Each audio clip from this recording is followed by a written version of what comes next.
are now tuned in to this week's episode of our podcast. Today, we are going to interview some of the greatest and most influential minds in our field. By sharing our collective expertise, we will show you how to harness, control, and use your own skill set to achieve ultimate success and live the life you want. And now, please.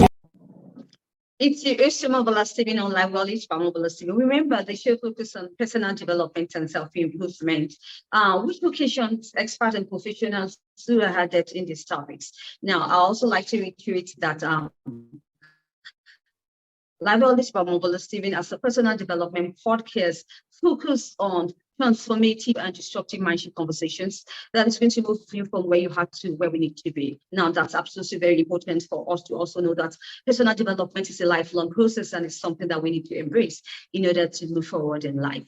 Today, I have Joseph M.Lenard on the show today. Joseph is an author, also is an activist, a social media influencer. Hi, Joseph M.Lenard, welcome. Hello. Thank you for having me. And yes, thank you. It's Joseph M.Lenard. It looks like Lenard, but it's not French. It's actually Polish somehow. Lenardowski or something at some point, right? And I have to go with Joseph M.Lenard because there is a Joseph Lenard out of South Carolina that's also an author. So I have to make sure to make that distinction. And I want to apologize in advance if I go off into a fog at any point because I am battling a head cold. You know, I don't like to whine and moan and complain, but you know, it's something we all deal with from time to time, right? So it could always be worse. Like, look at me. I have a bald head. I didn't choose that. I had cancer in 2010, so once it came out, I decided to just keep shaving it. So things could always be better, but things could often be worse, right? Thank you once again, Joseph, for that motivation. Thank you once again for joining me on the show. Looking forward to an impactful time. We'll talk about mental health, talking about PTSD, and also some of the mental health challenges victims face, especially when they face or they've been encountered and terror attacks. Now, this is something that we don't really talk about much, but I believe that, you know, it's a topic that we need to address, especially in this area of change and disturbing times that we are in. So my question is how much help is available to prevent and treat the PTSD patients that follows terrorist incident? Yeah, we don't talk about these things as much as we did before the Wuhan virus because COVID kind of took over all the news, even though terrorism didn't go away. And PTSD is, of course, not just an issue of soldiers and trauma from war. Our first responders deal with it also, you know, due to the stress of their jobs. And survivor's guilt is also a PTSD related item. People following a terrorist attack can often ask themselves, well, why did I live and they died, right? So that becomes a form of post-traumatic stress disorder also. But as to how much help is available, well, thank God, a whole lot more nowadays than used to be, right? If you think back to the Vietnam era and our soldiers coming back, and they were more or less told to just suck it up and deal with it, and there wasn't really much help in helping them to deal with the mental stresses and strains of trying to reconstitute life out of the war zone. And again, not to deal with the exclusivity of soldiers. I mean, our policemen, our firemen are rushing into mini war zones themselves on a often, not always, but often it can be a daily basis. I mean, depending on where you're at. I mean, some of our cities in America are literally war zones with gang warfare going on. And just everyday life, if you're a victim of crime, you can have a minor issue of dealing with post-traumatic stress because that's a traumatic situation. We all have traumas. It's to varying degrees. And thankfully, yes, there is more help these days for that than just trying to put someone on a pill. We need to talk about these things and work through them and understand that things may happen, but they're not the norm. And we cannot let a bad situation of one day or 1 week, 1 year, or 1 decade define us and our reality. Oh, really? Now, buttressing your point, talking about mental health and also the guilt that follows afterwards, or some of the kind of negative feelings that comes afterwards. You go through this negative incidents. And what about the guilt? I want us to talk about this guilt issue. Why do people have this sort of guilt, especially when they have been to negative events? How can this really be addressed? Well, yeah, guilt in this instance usually relates to survivor's guilt after a major, not necessarily a terrorist event, but it can also be an apartment fire, right? I mean, why did person in 2B and 2C die and I was in 2A? Why am I still here? That's a legitimate, I'm having one of the cold medicine fogs here. It's it's a situation that causes people to feel those legitimate feelings of, I'm happy to be alive, but I feel so sad that 2B and 2C are gone. Why am I here and they're gone? And we have to not dismiss those concerns and those feelings and address them, and that all life has value and meaning, and don't dwell on that past, but what can we do for ourselves and by way of ourselves to help others going forward in the future, to give our own life value and meaning through others. Right. Now, we also talk about mental health. Now, this is a very interesting question I would like to ask you as it relates to concerns relating with one another. We all know that mental health issues is something that is very big, right? And it's something is a topic we need to be talking about.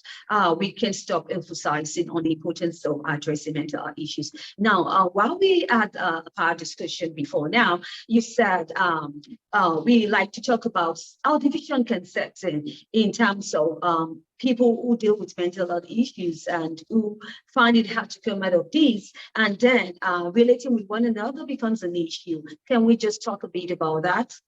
Yeah. I mean, that's a big issue. Dealing with one another is, I think, one of our biggest problems now is that we are being pigeonholed too much or allowing ourselves. And I discuss the issues of individualism versus collectivism. We are all individuals. Martin Luther King, content of one's character. We are all individuals, not a product of our group, whatever group that may be. And we need to focus on things that we have in common, because there are always things we do have in common, rather than the divisions that some people want to peddle to keep us all at each other's throats. So we need to come at it at a ground of common understanding and caring for one another, so that we can deal with the mental health. Because of all this division, some people are feeling very isolated. Now, I'm not a psychologist. Yes, I did study psychology in that. I don't have a degree. I'm not attempting to play a psychotherapist here on the internet. I'm just talking from personal experience, what I've learned, and through what I gained through education.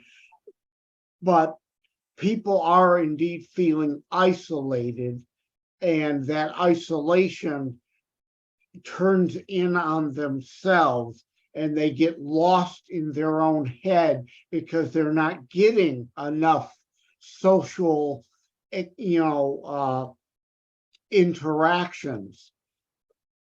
And that's the best way that I found, is by reaching people. If there's a commercial on TV, all right, I used to play hockey. I watch the NHL games, and there's an ad campaign about, they call it Embrace the Awkward.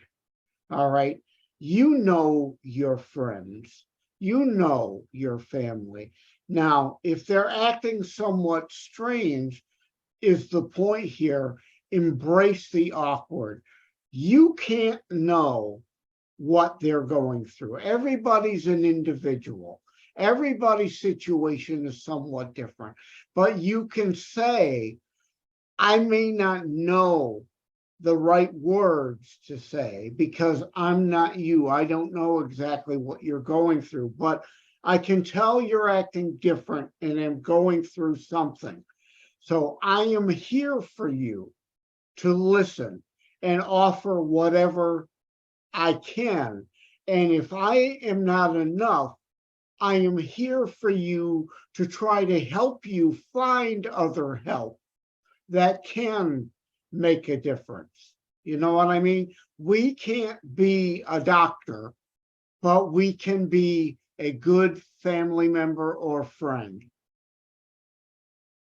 All right, absolutely. Thank you for that. For sharing your thoughts on that, and Joseph. You launched a book or proposed a book in the pipeline talking about terror strike, a new book, Terror Strikes, I beg your pardon. Now, the title sounds scary. Tell me a bit about it. And also, I would like you to tell my audience about just the important takeaways we can learn from this book, Terror Strikes. Well, there are a lot of books that have the name Terror Strikes. So the subtitle, that cold medicine brain fog again. The subtitle is Coming Soon to a City Near You. And that's important. Terror Strikes coming soon, because again, with the Wuhan hysteria, some people seem to have believed that terrorism went away. It hasn't. You're just not seeing as much about it on the news. And to a city near you. That's important also, because it's not just a New York 9/11 thing. It's an international thing, and it can happen anywhere. There's a chapter on Toronto, a chapter on London, England, Madrid, Spain, Tokyo, Japan. But again, those are big cities. This is not just about big cities. Think about the Ohio train derailment. While we don't know if that was terrorism, we think it was just purely an accident.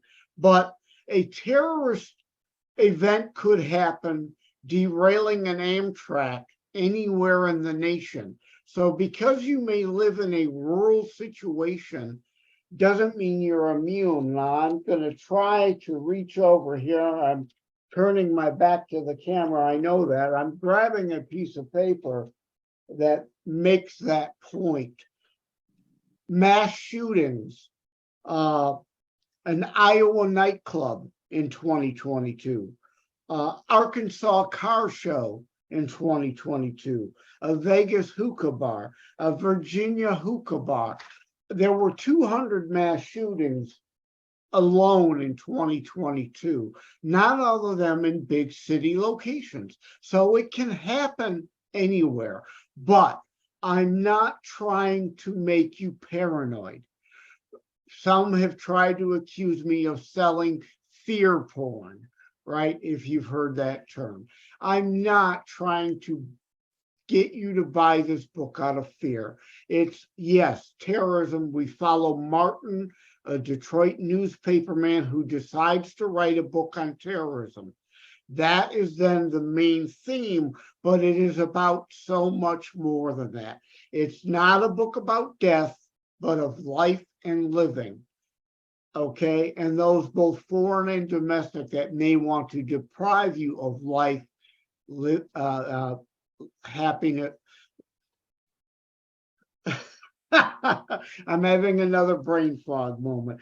Life, liberty, and the pursuit of happiness. That's the line from the Declaration and the Constitution I was looking for. May want to deprive you of life, liberty, or pursuit of happiness. It's about life over death, hope over fear, faith over despair,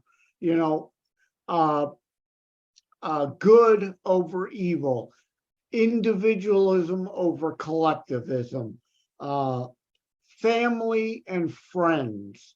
So I don't want you to be scared or paranoid. I want you to live life, but I also don't want you to be clueless and reckless with your life. You have to be awake and alert to things that are going on around you and can intrude on your life.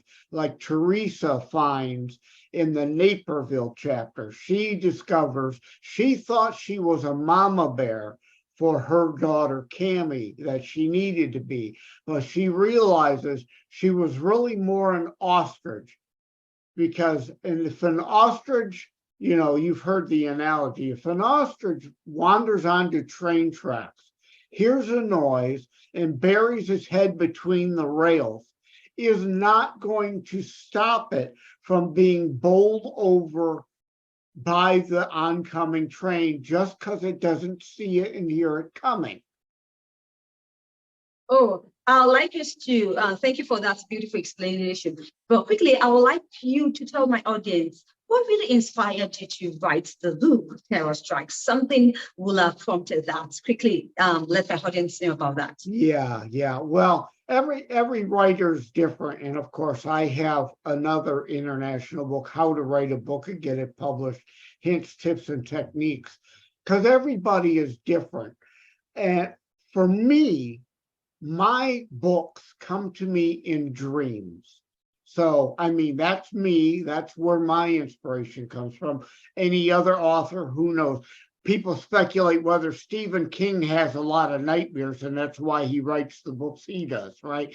So my books come to me in a dream, and this book is no different. It came to me in a dream. I felt I could relate a lot of things in this book and not just be about terrorism again. So I felt it was indeed something that I needed to publish internationally rather than in the past, over the decades, things that I've written have just been available locally. So I felt inspired from a dream. Oh, really? Looking forward to this project of yours, Joseph. Joseph, do you have any other projects, interesting news or information you like to share with my audience quickly? Well, yeah, I have other books in the fires, obviously.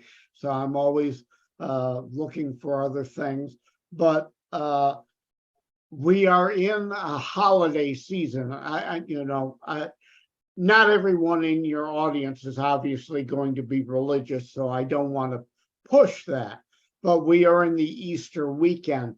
I have a page, terrorstrikes.info/charity. I'd like you to think, whether you're religious or not, Penn of Penn and Teller, you know them, the famous magician comedy duo.